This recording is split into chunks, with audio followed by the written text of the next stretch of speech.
Hey, what's going on my fellow godlies and Gears of War enthusiasts around the world? I am Vance, bringing you another episode of the Gears of War 5 God Build series. Alright, so first thing I want to talk about is the month of inactivity on my channel. That was due to the fact that I was hit by a vehicle, and as a result of that, my wrist was injured, and I couldn't grip anything with my thumb for a month. I needed to wait a full month for my wrist to heal enough to where I could grip my controller, play games, and just be creative again. It really sucked, but you know, I'm obviously all better now. So also I want you to stay put after this video, because I will be attaching the speed sculpt for the thumbnail of this video at the back end. So stay tuned if you want to see a speed sculpt, and if you don't, just get the build and leave.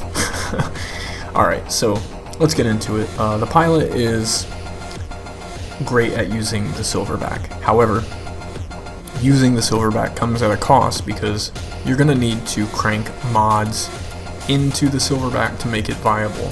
And it just sucks that in order to make a Silverback viable, you have to take away mod slots from your person.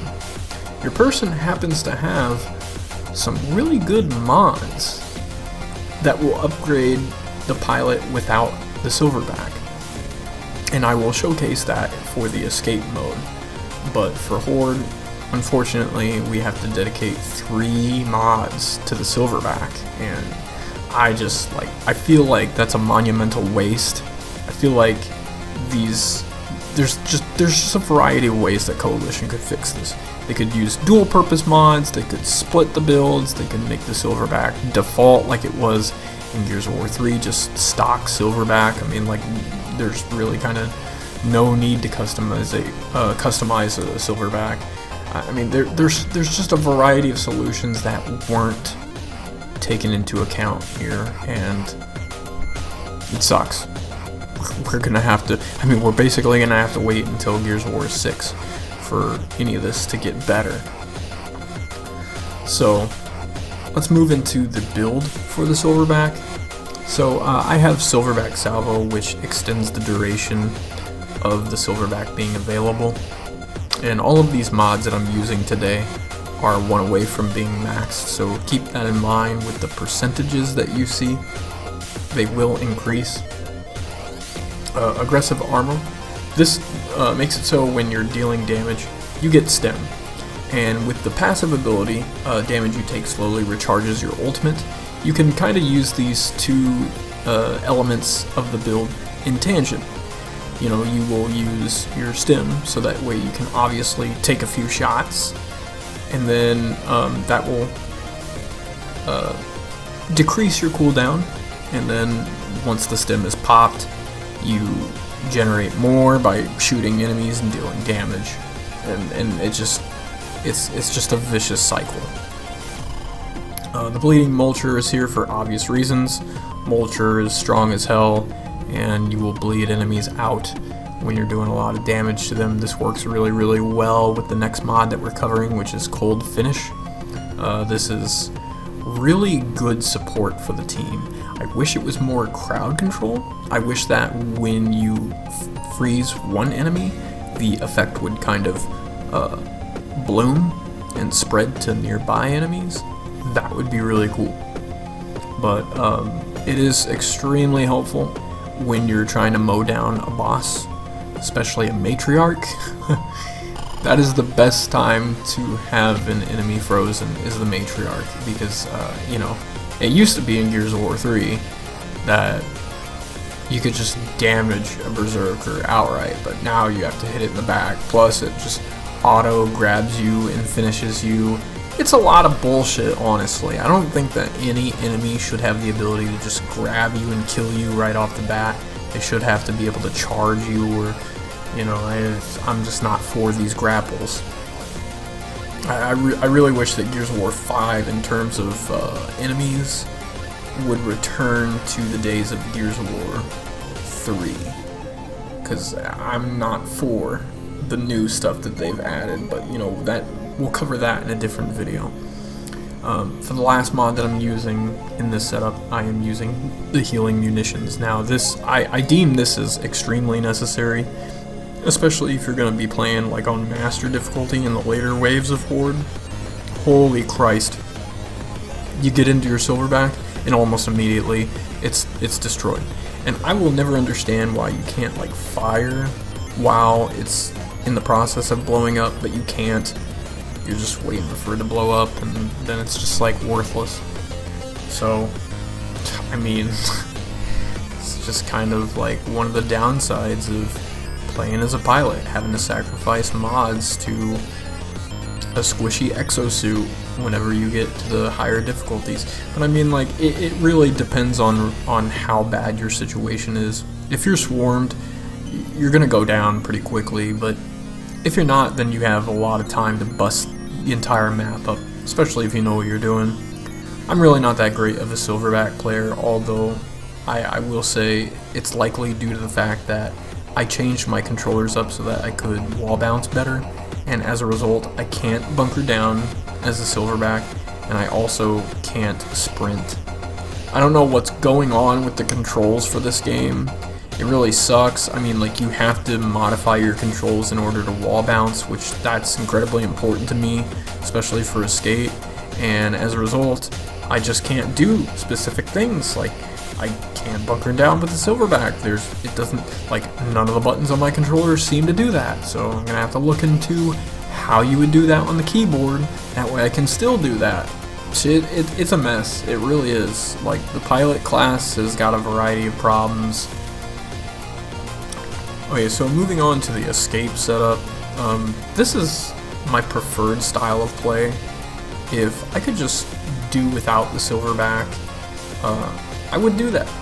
But I mean, like, Horde gets very challenging,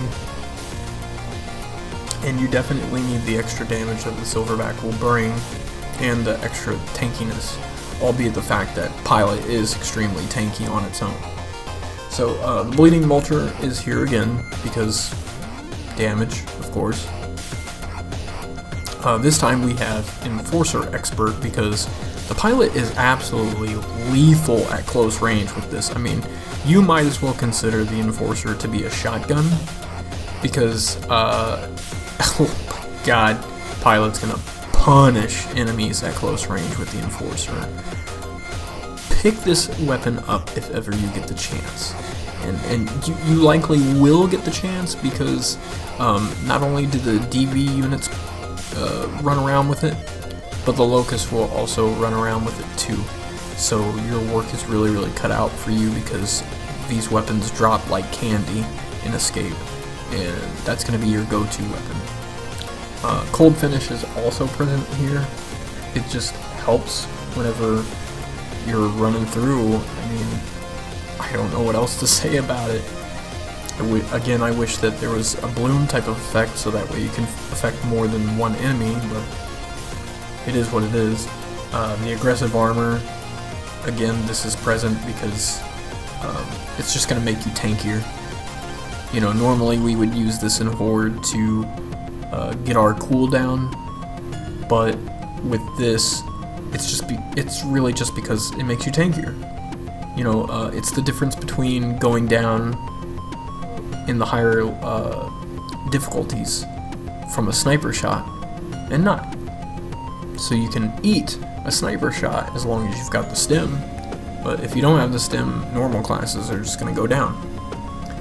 The hammer, this is kind of self-explanatory. This does 70% extra damage and 3.5 seconds of stun. That's going to increase when you max it out. The stun locking is a nice feature, but it's really just the drop shot's damage that's like impressive here. I will say this though, if you're playing Escape with the Pilot and a Tactician or a Demo happens to get a hold of a drop shot and takes it before you get the chance to, don't even worry about it. In fact, you should probably let the Tactician or the Demo have the drop shot, because they're going to inflict a lot more damage than you will. So never get upset about that type of thing. If somebody does pick up the drop shot, just have a look at your squad and see what type of class it is.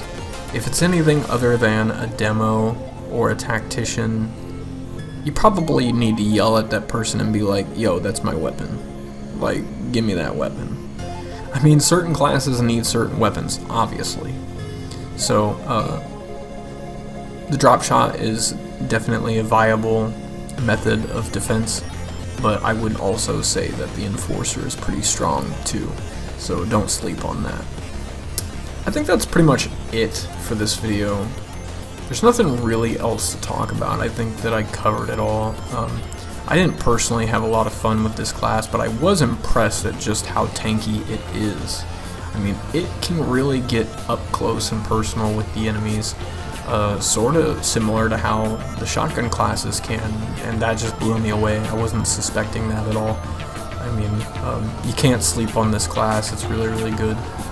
I just wish that it wasn't plagued with so many problems. I mean, I think that this is probably the most problematic class in the game, just because you have to sacrifice mod slots for a Silverback, and likewise you have to sacrifice mod slots for the infantry, and it's just something needs to be done about it. Something needs to be fixed here, but I digress.